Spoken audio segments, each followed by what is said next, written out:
Among the Harris campaign's most potent closing arguments, with 1 month left to go, is the degree to which Donald Trump is categorically unfit to serve as the country's commander-in-chief ever again.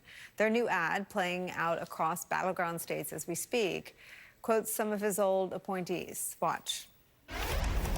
In 2016, Donald Trump said he would choose only the best people to work in his White House. Now those people have a warning for America. Trump is not fit to be president again. Here's his vice president. Anyone who puts themselves over the Constitution should never be president of the United States. I cannot in good conscience endorse Donald Trump this year. His defense secretary. Do you think Trump can be trusted with the nation's secrets ever again? No. I mean, it's just irresponsible action that places our service members at risk, places our nation's security at risk.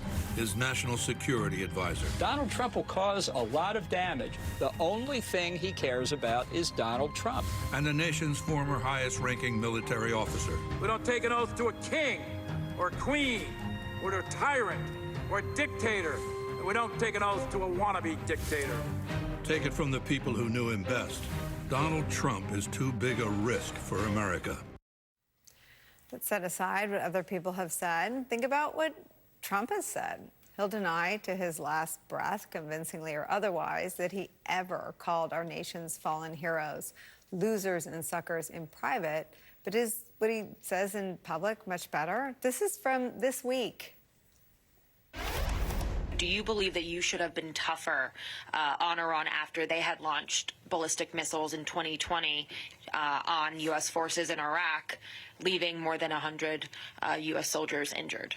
So, first of all, injured. What does injured mean? Injured means you mean because they had a headache, because the bombs never hit the fort. So just so you understand, there was nobody ever tougher in Iraq. Of course, when you play a Trump clip, it's fraught with peril for us. He meant Iran. He misspoke there. But the confusion is nothing alongside the utter disregard for the sacrifice and injuries endured by the men and women serving the country. Joining our coverage, retired U.S. Marine Corps Lieutenant Colonel and founder of Democratic Majority Action PAC, Amy McGrath joins us. Basil and Donnie are still here. Amy, your reaction to those comments is just part of a long, really excruciating body of comments that show he has complete indifference to the sacrifices and contributions of the men and women who serve. Yeah, he denies disrespecting veterans, but you see it right there.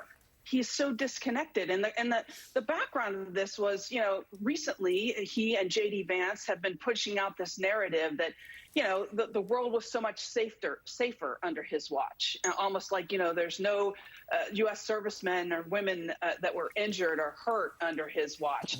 And when he was confronted with the truth, he basically dismissed their injuries. Traumatic brain injuries are very real. We've learned so much in the last 20, 30 years about how just terrible these injuries can be, life-threatening injuries, life-altering injuries. And to dismiss them as headaches, I just think shows you the complete disregard, the disrespect for veterans. It's almost like he doesn't even know it. He disrespects veterans so much that he doesn't even know he's doing it.